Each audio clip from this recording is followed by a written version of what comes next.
नमस्कार साथियों। आयुक्तालय कॉलेज शिक्षा विभाग राजस्थान के निर्देशानुसार राजकीय लोहिया महाविद्यालय के इतिहास विभाग द्वारा आयोजित ज्ञान दूत 2.0 कार्यक्रम में मैं डॉक्टर डी के चारण आप सभी का हार्दिक स्वागत करता हूं। आज हमारे साथ स्टूडियो में उपस्थित हैं राजकीय स्नातकोत्तर महाविद्यालय से श्रीमती इकबाल। डॉक्टर इकबाल इतिहास विषय में सह आचार्य है और अनेक पुस्तकों की लेखिका हैं। आपके अनेक शोध पत्र प्रकाशित हो चुके हैं और इतिहास में आप विशेषज्ञता रखती हैं। तो मैं बड़े आदर के साथ आमंत्रित करता हूं डॉक्टर इकबाल कि वे अपना व्याख्यान प्रस्तुत करें। डॉक्टर इकबाल। आज हम बात कर रहे हैं फिरोज तुगलक के बारे में। फिरोज तुगलक तुगलक वंश का एक महत्वपूर्ण शासक रहा और वह सिपह सालार रज्जब का पुत्र था, जो गयासुद्दीन तुगलक का छोटे भाई थे। और उसकी माता जो है हिसार में राजपूत राजा रणमल की पुत्री नैला बीबी या नाइला थी। उसका जन्म जो है इस दृष्टिकोण से उल्लेखनीय हो जाता है कि मोहम्मद तुगलक ने जो है उसे विशेष संरक्षण दिया और मोहम्मद तुगलक जब सुल्तान बना तब उसने अनेक उच्च पदों पर नियुक्त किया, जैसे उसे अमीर हाजिब यानी दरबारी गतिविधियों का संरक्षक नियुक्त किया गया। और मोहम्मद तुगलक की जब 1351 ईस्वी में मृत्यु हुई तो ये माना जाता है कि मोहम्मद तुगलक के कोई पुत्र नहीं था। तो ऐसी स्थिति में 1351 ईस्वी में ठट्टा के निकट उसे सिंहासन पर बिठाया गया।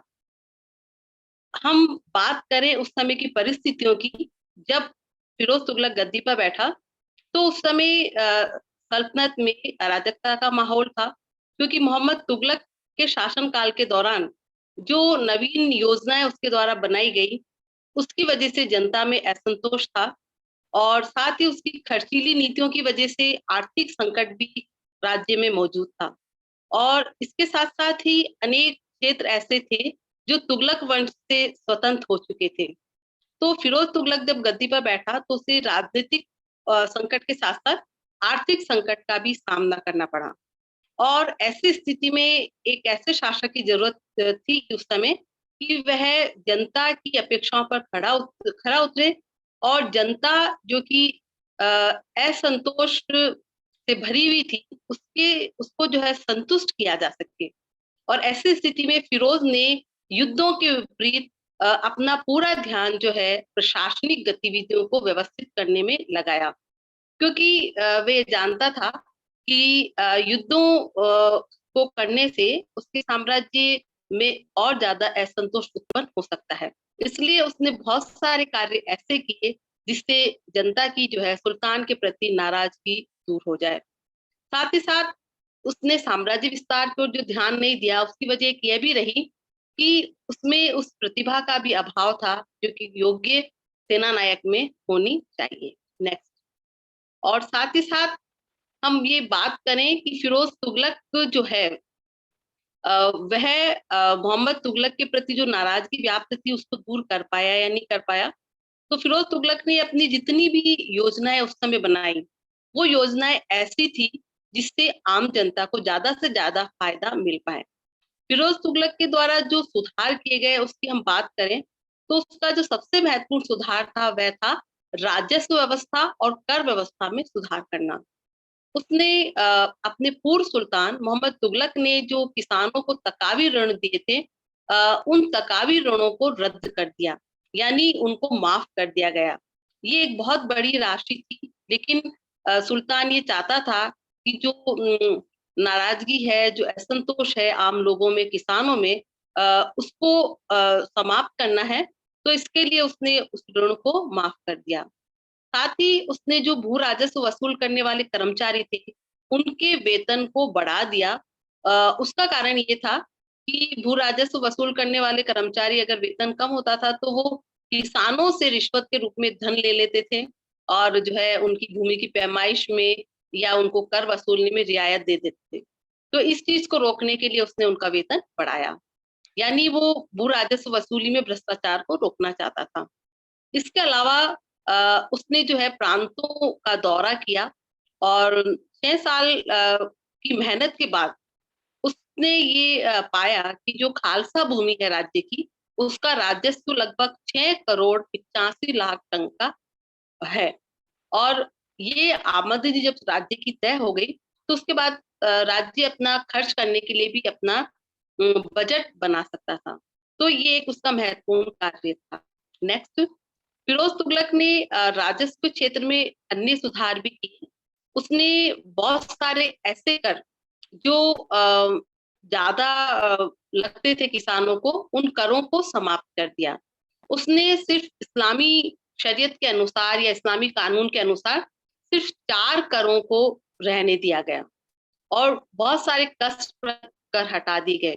उसने खिराज, जजिया, जकात और खम्स आदि करों को ही लागू रखा और लगभग 24 जो कष्टप्रद कर हैं जिनको जनता असुविधाजनक मानती थी, उन करों को उसने समाप्त कर दिया।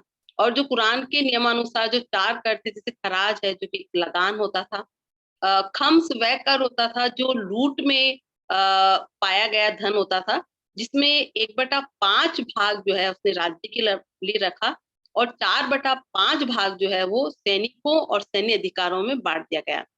साथ ही एक जजिया कर लिया जाता था जो गैर मुस्लिमों से राज्य में उनकी सुरक्षा के बदले में वसूला जाता था। और चौथा कर था जकात, जो मुसलमानों से लिया जाता था उनकी आय का 2.5% यानी 1/40वां भाग। लेकिन सुल्तान फिरोज तुगलक ने अभी तक जिस भी मुस्लिम सुल्तान ने नहीं किया था वो कार्य किया, और वो ये था कि उसने ब्राह्मणों पर भी जजिया कर लगा दिया।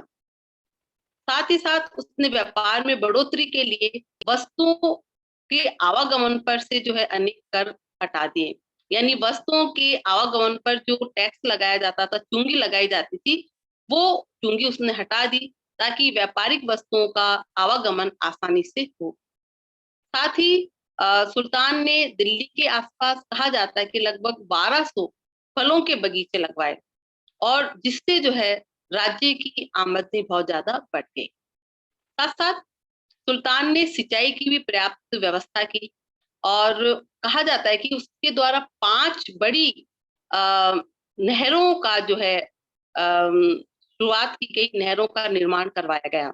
और ये नहरें जो हैं उसके द्वारा बनवाए गए जो नए नगर थे, फिरोजाबाद आदि, हिसार वगैरह, वहां से जो है जोड़ी गई थी। और इन नहरों की वजह से किसानों की खेती योग्य भूमि बढ़ी और साथ ही कृषि की उपज भी बढ़ी। और साथ ही साथ इन सुधारों से राज्य की आय में भी वृद्धि हुई। नेक्स्ट, सिंचाई व्यवस्था जो है बहुत उल्लेखनीय मानी जाती है और एक जो तारीख मुबारक शाही है उसमें नहरों का निर्माण और उसकी पूरी विस्तृत जानकारी हमें मिलती है। साथ ही साथ एक अन्य महत्वपूर्ण कार्य था सार्वजनिक निर्माण कार्य विभाग। वर्तमान में जिस प्रकार पीडब्ल्यूडी विभाग कार्य करता है, सार्वजनिक निर्माण विभाग, उसी प्रकार का एक विभाग फिरोज तुगलक के द्वारा भी गठित किया गया था और इस विभाग के अंतर्गत उसने बड़े पैमाने पर जनहितकारी कार्यों को करवाया। उसने लगभग 300 नए शहरों का निर्माण करवाया और उन शहरों में फिरोजाबाद, फतेहाबाद, हिसार, फिरोजपुर, जौनपुर आदि प्रमुख हैं। संभव थे इन सारे नगरों में उन छोटे शहरों, गांवों को भी शामिल कर लिया गया है जो कृषि की विपरीत परिस्थितियों की वजह से उजड़ गए थे और अब उनको पुनः बसाया गया था। यमुना नदी के तट पर दिल्ली में बसाया गया फिरोजाबाद या फिरोज शाह कोटला उसे विशेष प्रिय था।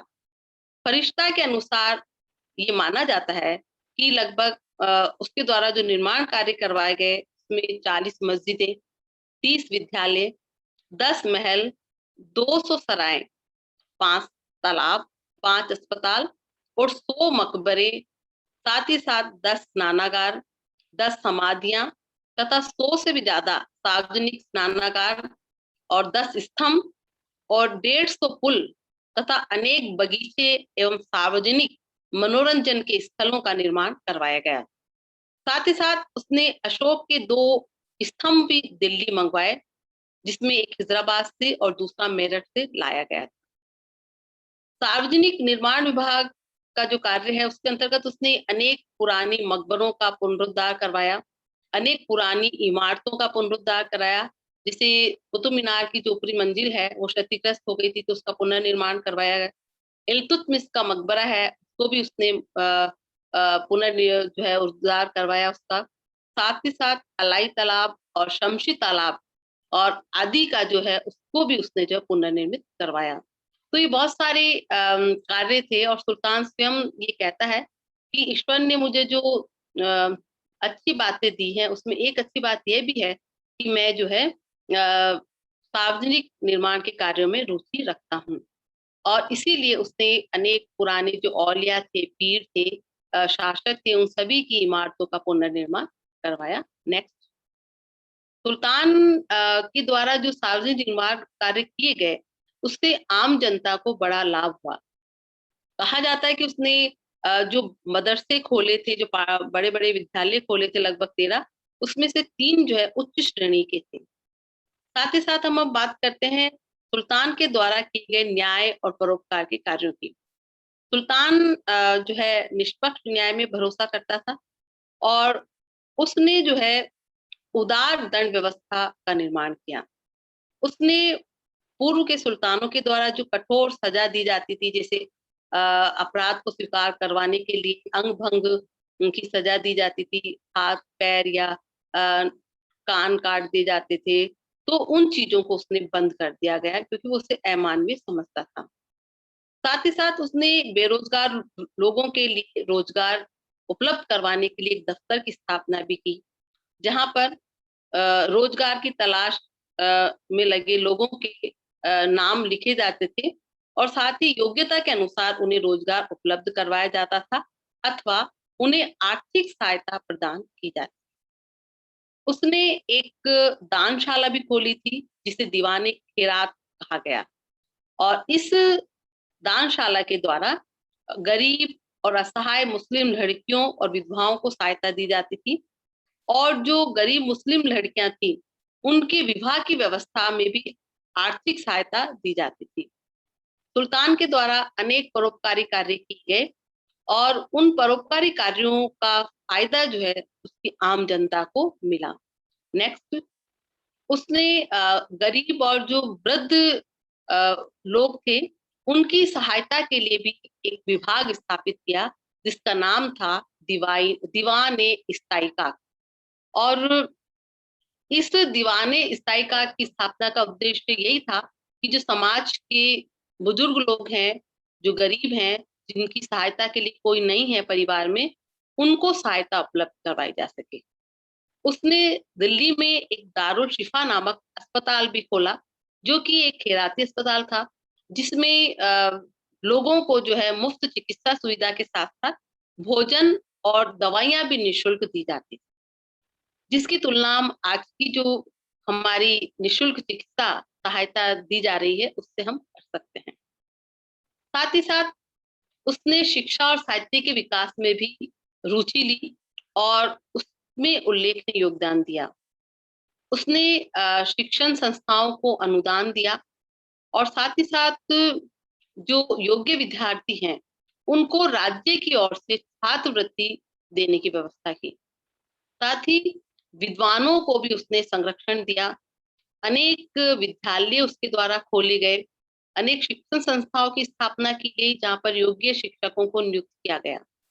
वह स्वयं भी साहित्य में गहरी रुचि रखता था और उसके द्वारा अपनी आत्मकथा फतवाते फिरोज शाही का लेखन भी किया गया। और साथ ही साथ उसे ज्वालामुखी मंदिर का में जब वह गया था तो वहां पर उसे पुस्तकालय में 1300 ग्रंथ मिले। उन संस्कृत ग्रंथों में से अनेकों का उसने जो है अनुवाद भी करवाया और उन्हीं में से एक जो प्रमुख है वो दलाइल फिरोज शाही के नाम से जाना जाता है। नेक्स्ट। और उसके समय में अनेक साहित्यकार दरबार में संरक्षण पाते थे, जिसमें जियाउद्दीन बर्नी और शमसे शिराज के नाम उल्लेखनीय हैं। जियाउद्दीन बर्नी ने फतवाए जहादरी और तारीख फिरोजशाही की रचना की। वहीं शमसे शिराज ने भी तारीख फिरोजशाही लिखा। और सुल्तान ने, जैसा कि मैं पूर्व में कहा, कि अपनी आत्मकथा फतवाती फिरोजशाही लिखी। और उसके इन सारे कार्यों से फारसी साहित्य को तो प्रोत्साहन मिला ही, साथ ही जो संस्कृत की पुस्तकों का उसने अनुवाद करवाया, उससे संस्कृत साहित्य को भी बढ़ावा मिला। और ये सारी गतिविधियां इस बात को दर्शाती है कि सुल्तान एक अच्छा विद्या अनुरागी और एक अच्छा लेखक भी रहा। नेक्स्ट।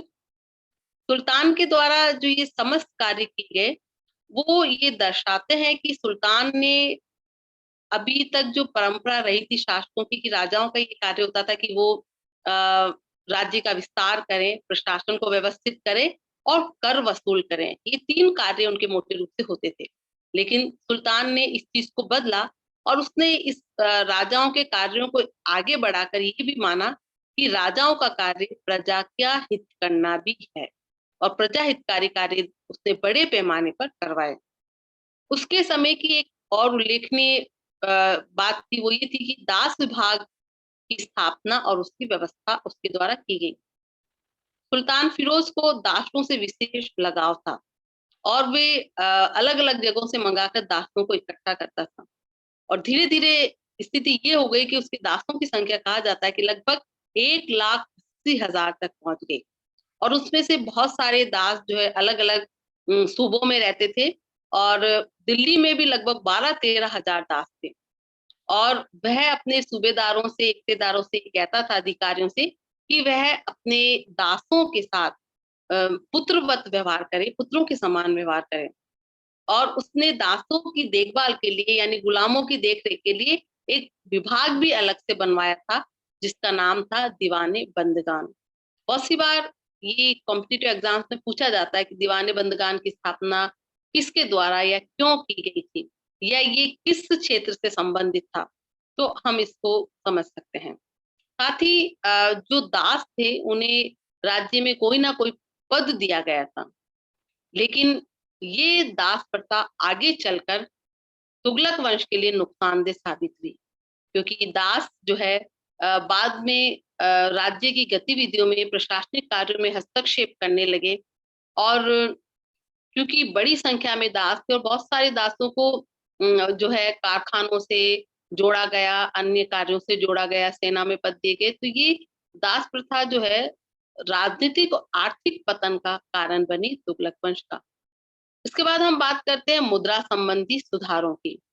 मुद्रा संबंधी जो सुधार सुल्तान के द्वारा किए गए, तो सुल्तान ने बहुत सारे छोटे छोटे सिक्कों का प्रचलन किया, क्योंकि वह ये मानता था कि व्यापार को बढ़ावा देना है, तो व्यापार को बढ़ावा देने के लिए सिक्कों की संख्या अधिक होनी चाहिए, या छोटे छोटे सिक्के जारी किए जाने चाहिए।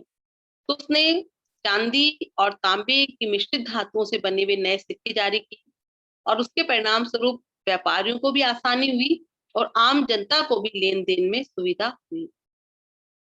सुल्तान के द्वारा जो कार्य किए गए, उसमें मोटे तौर पर हम देखते हैं कि राजस्व सुधार काफी महत्वपूर्ण रहे। इससे आम लोगों की स्थिति में सुधार हुआ, और व्यापारियों के लिए जो चुंगी व्यवस्था का जो कर उसने हटाया, और सिंचाई में जो बढ़ोतरी उसने की, सिंचाई के लिए नई नई नहरों का निर्माण उसके द्वारा करवाया गया, उसके परिणाम स्वरूप किसानों की जो है स्थिति में भी सुधार हुआ, और व्यापारियों की स्थिति में भी सुधार हुआ, और उनके समृद्ध होने से राज्य भी समृद्ध हुआ। अधिकांश इतिहासकार मानते हैं कि फिरोज तुगलक के शासनकाल में आम जनता भी समृद्ध थी और राज्य भी समृद्ध था। बहुत सारे उसके द्वारा जो कार्य किए गए, उसकी वजह से राज्य की आय में तो बढ़ोतरी हुई। बहुत सारे कार्य सुल्तान के द्वारा ऐसे किए गए जो उसके व्यक्तिगत मुद्रा संचयन में भी सहायक हुए। कहा जाता है कि जो सिंचाई कार्य उसके द्वारा करवाए गए, सिंचाई में सुधार के लिए, तो उसमें कर भी किसानों से लिया जाता था। जो लोग उन नहरों से सिंचाई करते थे सिर्फ उन्हें ही वो कर देना होता था, लेकिन जो लोग कुओं और तालाबों आदि से सिंचाई करते थे उन्हें कर नहीं देना होता था। साथ ही अ, नहरों का निर्माण केंद्र सरकार के द्वारा किया गया था, लेकिन उनसे जो अन्य नहरें निकाली गई उनका जिम्मेदारी राज्य के गवर्नरों या इक्तेदारों की थी। सुल्तान का शासनकाल हम देखते हैं कि काफी लंबा रहा। उसने जो है 1351 से लेके 1388 ईस्वी तक शासन किया, यानी लगभग 37 वर्षीय शासन काल में काफी उसे समय मिला प्रशासन में सुधार करने का और अपनी गतिविधियों को अंजाम देने का।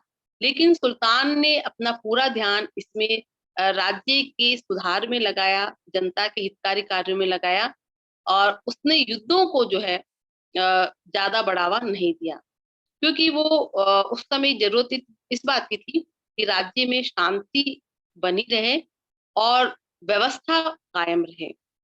और उसका परिणाम ये हुआ कि सुल्तान का जो शासनकाल है वो शांतिपूर्ण दौर से गुजरा। लेकिन उसके शासनकाल पर दृष्टिपात किया जाए तो उसमें कुछ कमियां भी रही। जैसा कि हम देखें कि जो उसके राजस्व में सुधार थे, कृषि में सुधार उसने किए, कृषि को बढ़ावा भी मिला, राज्य की आय भी बढ़ी और किसानों को भी फायदा हुआ। लेकिन उसमें उसने जो जागीरदारी प्रथा की शुरुआत की थी और जमीन को ठेके पे देने का जो शुरुआत उसके द्वारा की गई, उससे हम ये समझ सकते हैं कि जागीरदार कभी की किसानों का भला नहीं चाहेंगे। दूसरी ओर जो जागीरें उपहार में या वेतन के रूप में दी गई, वहां पर उन जमीन के मालिकों ने अपनी भूमि को ठेके पर दे दिया कर वसूल करने के लिए। और ठेकेदारों से भी हम किसानों की भलाई की उम्मीद कभी नहीं कर सकते हैं।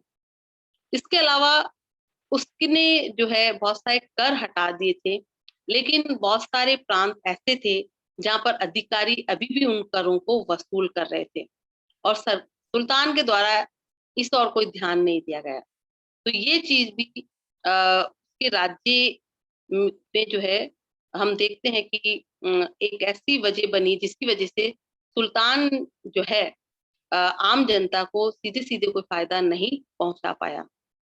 इसके साथ साथ हम ये देखें कि जो सैनिक उसकी कार्य थे वो भी साम्राज्य के पतन में या तुगलक वंश के पतन का कारण बने, क्योंकि वह स्वयं तो युद्ध नहीं कर रहा था। तो ऐसी स्थिति में जो सैनिक हैं उनके प्रशिक्षण में भी बाधा उत्पन्न हुई। साथ ही साथ सेना में उसने सैनिकों का पद भी वंशानुगत कर दिया। पूर्व में ये हुआ था कि सुल्तान जो सैनिक वृद्ध हो जाता था तो उनसे वो पद ले लिया जाता था, लेकिन बाद में सुल्तान ने ये कर दिया कि सुल्तान अगर कोई सैनिक वृद्ध हो जाता है तो उसकी बजाय उसका पुत्र या उसका दामाद या फिर उसका जो है गुलाम तक जो है उसकी जगह पे नौकरी कर सकता था। तो इस प्रकार हम देखते हैं कि सैनिकों का चयन जो है योग्यता के आधार पर नहीं होकर वंशानुगत रूप से हो रहा है। तो ऐसी सेना से कोई भी उम्मीद किया जाना बेकार। साथ ही साथ उसने सेना में भ्रष्टाचार की और बढ़ावा जो मिल रहा था उस और भी कोई ध्यान नहीं दिया सुधार के क्षेत्र में। कहा जाता है कि उसने जो है सेना का जो निरीक्षण की पद्धति चली आ रही थी उस पद्धति को भी उसने बंद कर दिया और साथ ही साथ जो है सैनिकों को और सैन्य अधिकारियों को भी जागीरें देना शुरू कर दिया। और एक इस रूप में जो है कह सकते हैं कि सैनिक या सैन्य अधिकारी सैनिक न होकर कर वसूल करने वाले कर्मचारी बनकर रह गए। साथ ही उसने सेना में निरीक्षण की पद्धति को बंद किया और कभी कभी ये होता था कि जो सैनिक कहा जाता है कि उस समकालीन ग्रंथों में उल्लेख मिलता है कि एक सैनिक को उसने एक टंका इसलिए दिया कि वो अपने अधिकारी से वो धन देकर अपना घोड़ा पास करवा ले, यानी उसने खुद रिश्वत को सेना में बढ़ावा दिया। ऐसे बहुत सारी चीजें हैं। साथ ही उसकी जो धार्मिक नीति है वो भी तो कठोर थी और उसने धार्मिक जो है उलेमाओं को संरक्षण दिया और उनकी सलाह के आधार पर कार्य किया। उसने खलीफा से 2 बार मान्यता प्राप्त की और खलीफा के नाम का जो है उल्लेख सिक्कों पर भी करवाया और ये सारी चीजें हम देखते हैं कि मोहम्मद तुगलक के बाद की जो परिस्थितियां थी, फिरोज तुगलक ने उसको बहुत अच्छी तरह से जो है निभाया, उनमें सुधार के प्रयास किए। लेकिन फिर भी उसके शासन काल में कुछ ऐसी कमियां भी रही, चाहे वो सैन्य संगठन में कमी हो, या दास प्रथा को बढ़ावा देना हो, या उसकी धार्मिक नीति हो। इन सब की वजह से तुगलक वंश का जो है पतन की शुरुआत, जो कि पहले मोहम्मद तुगलक के समय से हो चुकी थी, उसको तीव्र गति प्राप्त हुई और अंततः कुछ समय बाद जो है तुगलक वंश का जो है पतन हो गया। धन्यवाद।